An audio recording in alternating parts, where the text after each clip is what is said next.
2022ကမ္ဘာ့ချန်ပီယံအာဂျင်တီးနားကိုအငင်းပွားပွဲမရှိထိုက်ထိုက်တန်တန်နဲ့အနိုင်ယူပြီးတော့2026ကျွန်တော်တို့ FIFA World Cup ကမ္ဘာ့ဖလားကိုစပင်ကတော့စကူရယူနိုင်သွားခဲ့ပါပြီဆိုတော့ပွဲရဲ့မှာအခြေအနေကိုပြန်ပြီးသုံးသပ်ကြည့်ရမယ်ဆိုရင်နှစ်ဦးနှစ်ဖက်နှစ်သင်းလုံးကကျွန်တော်တို့ကစားပုံကအစတော့ကျွန်တော်တို့ဆင်မယ်ဆိုပြီးတော့အကုန်လုံးကတော့ထင်ခဲ့ကြတယ်အာဂျင်တီးနားရဲ့မှာကျွန်တော်ကစားပုံကလည်း pressing ပေးတယ် position လေးနဲ့ဟိုအသားဆော့ပြီးတော့ကွင်းလေနောက်တန်းကွင်းလေရှေ့တန်းအဲ့လိုချိတ်ဆော့ပြီးကစားကွက်နဲ့ကျွန်တော်စလာခဲ့မယ်လို့ထင်ထားခဲ့တာသို့ပေမဲ့ဘောလုံးအဆင့်တန်းကစားပုံ playing style မှာစကျွန်တော်တို့ standard တစ်ခုထိကိုကျွန်တော်တို့စပိန်ကရောက်နေခဲ့ပြီးတော့အာဂျင်တီးနားကတော့ကျွန်တော်တို့ဘာမှကိုလုံးပြသွားနိုင်ငယ်ချင်းမရှိဘဲနဲ့ကိုပဲကျွန်တော်တို့ဒီပွဲကထိုက်ထိုက်တန်တန်နဲ့ကိုရှုံးခဲ့ရတဲ့ပွဲလို့ပြောရင်လည်းမမှားဘူးပေါ့နော်စပိန်အတွက်ကနေကျွန်တော်ကြည့်မယ်ဆိုရင်စပိန်ကအခုဘောလုံးကိုအကုန်လုံးသိတဲ့အတိုင်းပဲသူ position ကင်ကစားမယ်ဘောလုံးကိုကျွန်တော်စိတ်မနဲ့ပြီးကင်ပြီးတော့ကစားမယ်ကစားကွက်လေးတွေဖော်မယ် one touch pass လေးနဲ့သွားမယ်ပြီးရင်ကျွန်တော်ဘယ်တောင်မှရှိရမဲရိုးကနေတစင်လှုပ်လှုပ်ခက်ခက်ကစားပြီးတော့ကွင်းလေကိုချုံပေးမယ်မဟုတ်ရင်တိုက်စစ်ကိုကျွန်တော်ဒူဂရိုင်းဥဆောင်လာပြီးတော့ကျွန်တော်ကတ်ရင် site တွေနဲ့ဝင်ပြီးတော့ဂိုးဒီတောင်းကိုလှမ်းထည့်မယ်ပေါ့နော်ဒီလိုပုံစံနဲ့လာမယ်ဆိုတော့အကုန်လုံးသိကြတယ်တကယ်လည်းအဲ့ပုံစံနဲ့ပဲသွားတာပဲโอเคဆိုတော့အာဂျင်တီးနားဘက်မှာကျတော့ဘယ်လိုရှိလဲအာဂျင်တီးနားကကျတော့ကျွန်တော်တို့အခုတက်လာတဲ့ပွဲစဉ်တစ်ချောင်းဝါကတ်စလာတဲ့ပွဲစဉ်တစ်ချောင်းသူတို့ရဲ့မှာ mentality ကိုအဓိကဦးစားပေးပြီးတော့ရှင်ပြိုင်လာတဲ့အသင်းဖြစ်တယ်ကျွန်တော်တို့လုံးဝ present ပေးတယ်နိုင်လို့စိအရန်ပြင်းပြတယ်ကစားသမားတဦးချင်းစီကမှအစား2022တုန်းကကျွန်တော်တို့ဒီကမ္ဘာဖလားရခဲ့တဲ့စိတ်သက်တွေကိုဒီ2026ထိကျွန်တော်တည့်လာတာကိုတွေ့ရတယ်ပေါ့နော်ဒီအခုအဲ့စိတ်သက်တွေကအခုထိရှိနေသေးတာကိုတွေ့ရတယ်သို့ပေမဲ့အဲ့စိတ်သက်တွေကကျွန်တော်တို့ဟိုစိတ်သက်တစ်ခုနဲ့လည်းကျွန်တော်ဘောလုံးကစော့နေလို့မရဘူးဗျဘယ်လိုလဲစိတ်သက်ကတော့အရေးကြီးရပေါ့လိုတော့လိုတယ်ဒါပေမဲ့အဲ့စိတ်သက်တစ်ခုနဲ့လည်းဒီကမ္ဘာဖလားကြီးကိုကျွန်တော်တို့တိမ်ကျုံရယူသွားနိုင်လို့မရဘူးဗျတိမ်ကျုံရယူသွားနိုင်တဲ့အနေအထားဒီမရှိနေဘူးဘာလို့လဲဆိုတော့ဘောလုံးကစားတဲ့ playing style ကို level တစ်ခုမှာကွာနေတာအခုအာဂျင်တီးနားမှာကျွန်တော်ပွဲစဉ်တွေကိုပြန်ကြည့်ရမယ်ဆိုရင်အာဂျင်တီးနားကျွန်တော်တို့ဒီ group stage တွေမှာသူတို့နိုင်ခဲ့တယ်ပေါ့နော်လုံးဝ group stage မှာတော့ကျွန်တော်တို့ AACC ရှုံးပွဲမရှိပဲကျွန်တော်အနိုင်ရခဲ့တယ်ပေါ့၃ပွဲစတိုက်ဒါပေမဲ့ knockout stage တွေမှာအာဂျင်တီးနားစပြီးရုန်းကန်လာတယ်သူတို့မှာ mentality ရှိပေမဲ့လည်းဒီဘက်မှာရှိတဲ့ကစားကွက်မှာအရန်အားနေတယ်ကျွန်တော်အခုရှေ့မှာဂိုးတွေပေးရတယ်ကမ်ဘက်နေနဲ့ပဲပြန်လာတယ် knockout stage တွေမှာပထမဆုံးကျွန်တော်တို့ဗာလဲကိတ်ပါတီတွေနဲ့ကျွန်တော်တို့ဒီဂိုးတွေဥဆောင်ဂိုးတွေထည့်တယ်ပြန်သွင်းတယ်ဥဆောင်ဂိုးတွေထည့်ပြန်သွင်းတယ်အဲ့အနေမှာတစ်ဆင့်မက်ဆီရဲ့မှကျွန်တော်ကမ်ဘက်လေးနဲ့ပဲပြန်လာရတယ်အီဂျစ်နဲ့ပွဲလည်းအဲ့လိုပဲကျွန်တော်တို့ဒီဆွစ်ဇာလန်နဲ့ပွဲလို့လည်းအဲ့လိုပဲဆိုတော့အာဂျင်တီးနားမှာကနိုင်လိုစိတ်ပြင်းပြတာတခုတော့ရှိတယ်ဒါပေမဲ့သူတင်ကိုတင်ဒီအသင်းကြီးတွေနဲ့ရှင်ပြိုင်လာတဲ့အခါမှာဘောလုံးကစားပုံ playing style ကကျွန်တော်တို့စကားအများကြီးပြောလာပြီဒီ mentality ရှင်းုံနဲ့မရတော့အခုဒီစပိန်နဲ့ပွဲရတက်သေးပဲကျွန်တော်စပိန်ကဘောလုံးကိုကင်ထားနိုင်တယ်ကျွန်တော်ထင်တော့စပိန်ဘယ်လောက်ထိဘောလုံးကင်ထားအာဂျင်တီးနားကတော့ကျွန်တော် mentality ရှိတယ်သူ pressing ပေးမယ် pressing ပေးလိုက်ရင်စပိန်ကတော့အနေငယ်တော့ဖြည့်ရော့တော့မှာပဲဘောလုံး6ထောက်ထဲကိုကြာကင်မထားနိုင်ဘူးလို့ကျွန်တော်ထင်တာဒါပေမဲ့အဲ့အတွေ့ကတက်စီအောင်ကိုလွဲတာပါစပိန်ကသူတို့ကိုဘယ်လောက်ကြီးထိ pressing ဖိအားပေးကစားသမားတွေကမှ individual skill ကိုပဲ pressing ကိုခံနိုင်တာဗျအဓိကကွင်းလေ3ယောက်ပေါ့ sorry ကွင်းလေ3ယောက်ကျွန်တော် Rodri Fabian Ruiz ကျွန်တော် Dani Olmo ဒီကွင်းလေ3ယောက်ကအထူးသဖြင့် Rodri ပေါ့နော်လုံးဝသူ့ရဲ့မှာ pressing တန်ခံနိုင်မှုဘယ်လောက်ထိကျွန်တော်တို့ဒီအာဂျင်တီးနားကစားသမားတွေကျွန်တော် pressing ပေးဘောလုံးတီငင်နဲ့ပြန်ပေးတယ်နောက်ကိုပေးတယ်ရှေ့ကိုပြန်ပြီးတော့ကျွန်တော်တို့ဒီဟိုတောင်မန်တွေကိုလမီယမဲတို့စီကိုပေးတယ်လုံးဝတီငင်နဲ့ပဲကျွန်တော်ဒီကွင်းလက်တကြောလုံးကိုထိန်းချုပ်သွားတာ Rodri Fabian Ruiz ဆိုလည်းအဲ့လိုပဲဆိုတော့စပိန်မှာကကြတော့ဘယ်လောက်ကြီးထိဒီပေါ့နော်အာဂျင်တီးနားကစားသမားတွေစူးစမ်းအားထုတ်ပြီး pressing ပေးပြီးသူတို့ဟိုဒီ passing ပေးရမယ့်အပေါက်တစ်ပေါက်ကတော့သူတို့မှာအများကြီးရှိနေတယ်ဒီလိုအများရှိအောင်လဲသူတို့ရဲ့မှာကစားသမားတွေကနေရာချထားတယ်သူတို့ရဲ့နီးပြနေရာချထားပြီးတော့ကျွန်တော် position ကောင်းလေးဆော့ထားတာကိုကျွန်တော်တွေ့ရတယ်ပေါ့နော်ဆိုတော့အာဂျင်တီးနားဘက်မှာကြတော့ဘာရှိလဲဆိုတော့ကျွန်တော် pressing တော့လုပ်တယ် PRP ကစားတယ်စပိန်ကိုဘောလုံးခြေထဲမှာကြာမထားနိုင်အောင်လို့ကျွန်တော်ပုံမှန်လုံးနေကြအတိုင်းပဲရှေ့ပွဲတွေတော့အတိုင်းပဲကျွန်တော် Julian Alvarez တို့ Enzo Fernandez တို့ McAllister တို့ဒီမှာရှိကျွန်တော် Nico Gonzalez တို့လုံးဝ pressing ပေးတယ်ဒါပေမဲ့ဘာဖြစ်သွားလဲဆိုတော့တစ်ဖက်ကဘောလုံးကိုကင်ဆော့ထားနိုင်တယ်ထောက်လျှောက်ဒီဘက်ကအာဂျင်တီးနားကကြတော့ပြေးပြီးတော့ present ပေးရတဲ့အခါမျိုးမှာကြတော့မိနစ်90လုံးလုံးကြီးကျွန်တော်ဒီလိုကြီးကြတော့အဆင်မပြေတော့ကြတော့ဘာဖြစ်သွားလဲဆိုတော့အာဂျင်တီးနားမှာကဘောလုံးခြေထဲမှာမရှိဘဲနဲ့ stamina တွေကျလာတာအဓိကအဲ့ပြဿနာပြိုင်ပွဲအသင်းကစပိန်ဖြစ်နေတဲ့အတွက်ကြောင့်မလို့ဘောလုံးကို6ထောက်ထဲမှာထားနိုင်တယ်ဆိုတော့သူတို့မှာဘောလုံးလိုက်လို့ဘောကတုံနိုင်အောင်မလွယ်တော့ဘူးအဲ့လို position တွေကမှတဆင်အခု Rodri ဆိုဘောလုံးတွေဖြန့်ပေးတယ် တောက်လျှောက်မထင်မှတ်ထားတဲ့အလုံးတွေဆိုဥပမာကူပါစီလို့ဆိုရင်နောက်တန်းကနေမှတစ်စင် line breaking pass တွေပေးရဘယ်နှလုံးလဲမသိဘူးလုံးဝအန်ရများတဲ့အလုံးကြီးတွေဆိုတော့အာဂျင်တီးနားတော့ကဒီပွဲကလုံးဝထိုက်ထိုက်တန်တန်ရှုံးတယ်လို့ပြောလို့ရတယ်လုံးဝကိုထိုက်ထိုက်တန်တန်ရှုံးတဲ့ဖြုံးမှာဘလို့မှကိုအစားထားရမရှင်နိုင်ခဲ့တာအပိုဇက်ရှင်အခုကြည့်မယ်ဆိုရင်ဒီစပိန်အသင်းက65%နေရှိတယ်အာဂျင်တီးနားဆို30%ဒီ30%နောက်မှာကျွန်တော်တို့ဒီ extra time မှာကန်ရတဲ့ဘောလုံးတွေပဲရှိရပါဒါစပိန်ကကစားချလိုက်လို့ကျွန်တော်ကန်ရတဲ့အလုံးတွေပဲရှိတာဆိုတော့ပွဲစဉ်ကိုကျွန်တော်ပြန်ပြီးတော့ကြည့်မယ်ဆိုရင်ဒီပထမပိုင်းမှာကျွန်တော်ဆက်လာခြင်းမိနစ်10မိနစ်မပြည့်ခင်မှာပဲဒီလမင်းရမဲမှာအနေများတဲ့အလုံးတစ်လုံးကျွန်တော်ထွက်လာတယ်ပေါ့နော်အဲမှာတစ်စင်ကျွန်တော်တို့အီမီမာတီနက်စ်ကိုသမားမာတီနက်စ်ပုတ်ထုတ်ကဝဲသွားတယ်ပေါ့ဆိုတော့ညာသောအဖြစ်ခြေထဲမှာကျွန်တော်စပိန်မှာပဲဘောလုံးကရှိနေတော့အနေနဲ့များတော့ကျွန်တော်ဒီကမ္ဘာချန်ပီယံဖြစ်တဲ့ဒီအာဂျင်တီးနားမှာဘောလုံးကန်ခွင့်မရှိတော့သူတို့စိတ်ထဲမှာဒေါသထွက်မှာတွေဒီစိတ်အလိုမကျဖြစ်မှုတွေအဲ့မှာတစ်စင်ကျွန်တော်ဒီ foul မော်တွေခဏခဏဖြစ်တယ်ပေါ့နော်ဆိုတော့သူတို့အမြဲ pressing လိုက်ပေးနေရတာကိုသူတို့ကဘောလုံးကန်ရတဲ့အသင်းမှာမဟုတ်တာဆိုတော့အဲ့လိုတည်းမှာတစ်စင်ကျွန်တော် Ansu Fernandez တို့ overget တွေထိတယ်နောက်ပိုင်းဒီ Ansu Fernandez အနီကထိပြီးတော့ကျွန်တော်ထွက်သွားတဲ့အချိန်မှာ10ယောက်17ယောက်မှာအာဂျင်တီးနားဘလို့မှမရှင်နိုင်တော့17ယောက်တောင်ကမင်းဟာဒ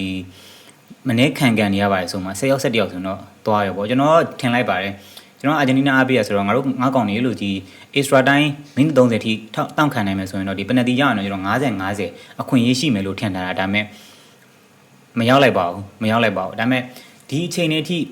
ိဒီပေါ့နော်မိနစ်90 full time တပိုင်းလုံးပြီးတော့ဒီ extra time 15မိနစ်အပါအဝင်မရှုံးမဲ့ကစားနိုင်တာမာတီနက်ကြောင့်မာတီနက်ရဲ့ကျွန်တော်ဒီနောက်တန်းနေကြောင့်ပေါ့နော်အဓိကမာတီနက်ပေါ့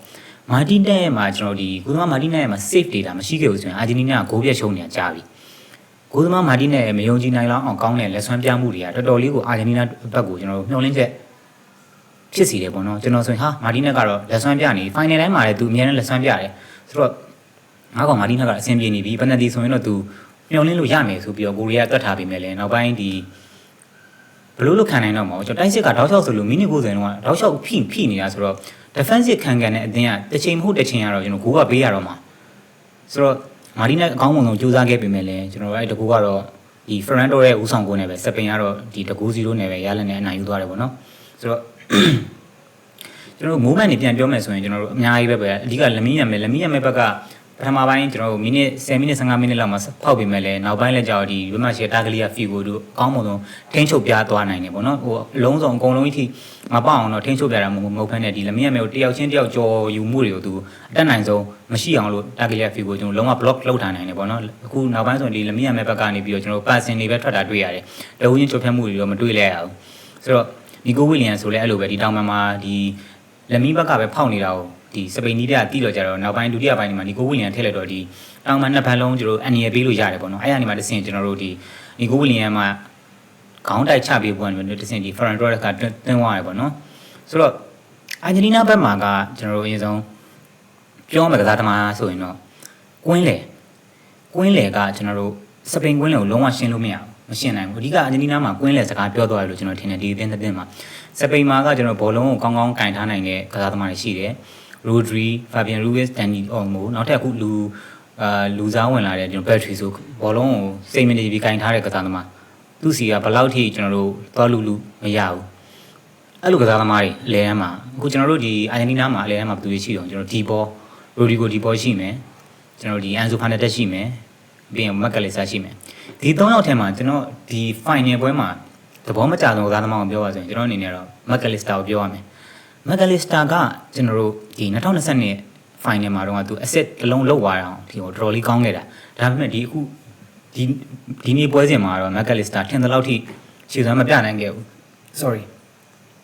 ခြေစွမ်းမပြနိုင်တာကကျွန်တော်ထင်သူပထမပိုင်းပွဲစခြင်းမှာပဲသူ့မှာ pressure ပြနေပုံရတယ် pass တွေ normal pass တွေတော့မှန်အောင်မပေးနိုင်ဘူးဥပမာကျွန်တော်တို့ဒီအာဂျင်တီးနားကကောင်တာလေးတွေရလို့မက်ဆီစီကနေကျွန်တော်မြေပြားခံလာတယ်ပေါ့ဘောလုံးတွေကဒီကအာဂျင်တီးနားတိုက်စစ်ကမက်ဆီစီကပဲအကုန်လုံးစတာကျွန်တော်မက်ဆီစီဘောလုံးပေးတယ်မက်ဆီကမှတစ်ဆင့်ကွင်းလေမဟုတ်ကျွန်တော်ရှေ့ကိုကျွန်တော်တို့ဘောလုံးတွေဖြန့်ပေးတယ်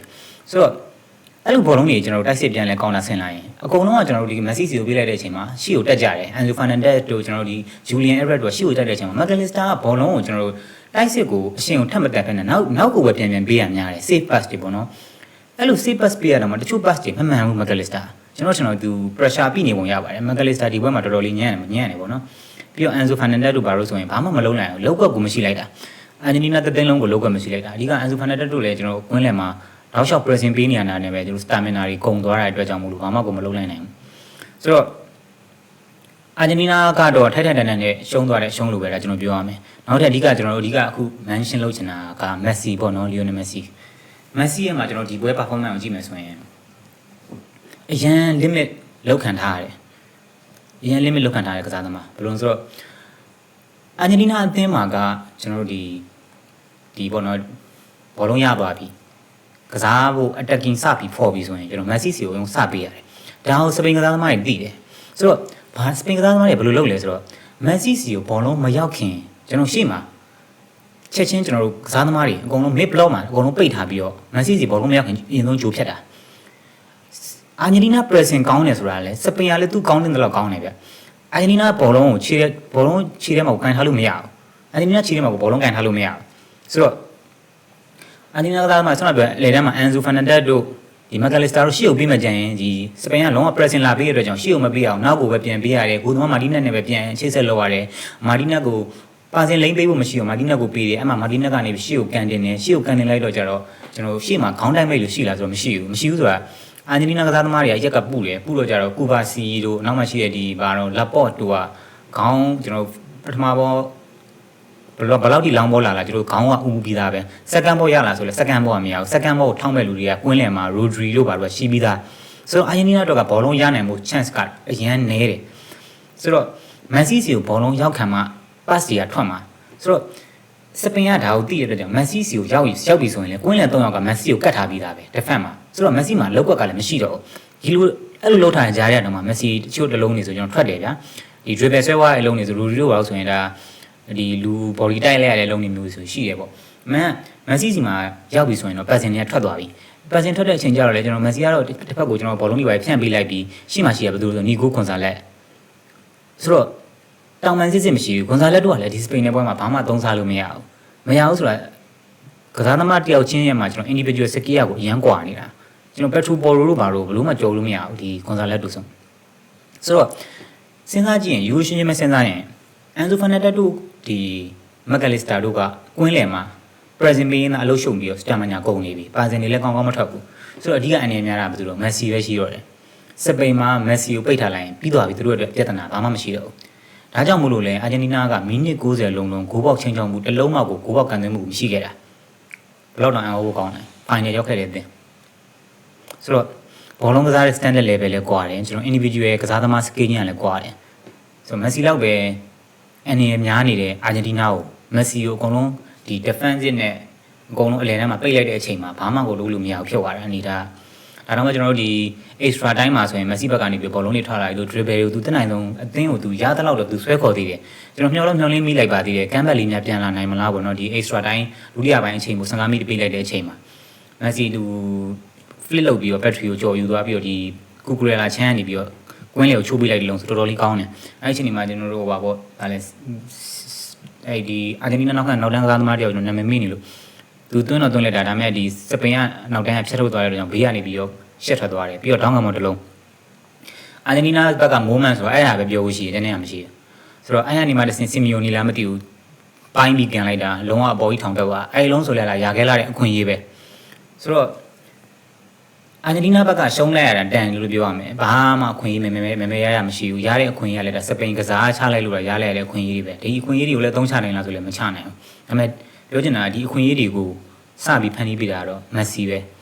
Messi ကအသက်နိုင်ဆုံးတော့သူအသင်းကိုတော့သူရသလောက်ဆွဲခေါ်သေးတယ်သူ့အသက်39နှစ်ကြီးနဲ့ဒီလောက်ထိသူ့ကို limit လောက်ထားတဲ့ဂျားတွေကနေမှတစ်ဆင့်သူရသလောက်တော့သူဆွဲခေါ်သေးတယ်ဒါပေမဲ့မရခဲ့ဘူးဆိုတော့ဒီ World Cup တစ်ချောင်းလုံးမှာ Messi ရဲ့စွမ်းဆောင်ရည်ကကျွန်တော်အတိမတ်မပြုတ်ကျင်စရာတခုမှမရှိဘူးလုံးဝသူအကောင်းဆုံးလုပ်ခဲ့တဲ့ဟာတွေကြီးပဲကမ်ဘက်ဂိုးတွေဆိုလည်းကြည့်ဘယ်သူစီကစလာလဲ Messi ပဲကမ်ဘက်ဂိုးတွေစလာတာပဲဆိုတော့ဒီပွဲပြီးတဲ့အချိန်မှာ Messi ငိုတယ်ပေါ့နော်ငိုတယ်ဆိုတာဒီ World Cup မရလို့ဆိုတာတဲ့သူနောက်ထပ်မကစားနိုင်တော့မှာဒီ World Cup မှာမပါနိုင်တော့မှာသူစိုးရင်ပြီးတော့ဒီအနားယူတဲ့အတွက်ကြောင့်ငိုတယ်လို့ကျွန်တော်ထင်ပါတယ်ဒီလောက်ထိကျွန်တော် final ထိရောက်ခဲ့ပြီးမှတော့ဘယ်သူမှဆိုကျွန်တော်ဒီ World Cupနောက်တစ်ချိန်ကလိုချင်ပါပဲပထမတစ်ချိန်ရှိပြီးသားမလို့ငါတော့ဒီတစ်ချိန်မရလဲဘာမှဖြစ်ဘူးဆိုတော့ကျွန်တော်တို့က fan တွေရဲ့မှာကျွန်တော်တို့ဒီအာဂျင်တီးနား fan တွေ Messi fan တွေရဲ့မှာစိတ်ထဲမှာဖြည့်သိမ်းချက်တစ်ခုအနေနဲ့ဒါရှိပေမဲ့ကျွန်တော်လည်းလိုချင်တာပေါ့ လိုချင်တာပေါ့ဘာလို့နှစ်ချင်းစက်တိုက်ဆိုရင်ဒါတော်တော်လေးကိုပဲဟိုကစားသမားဘွား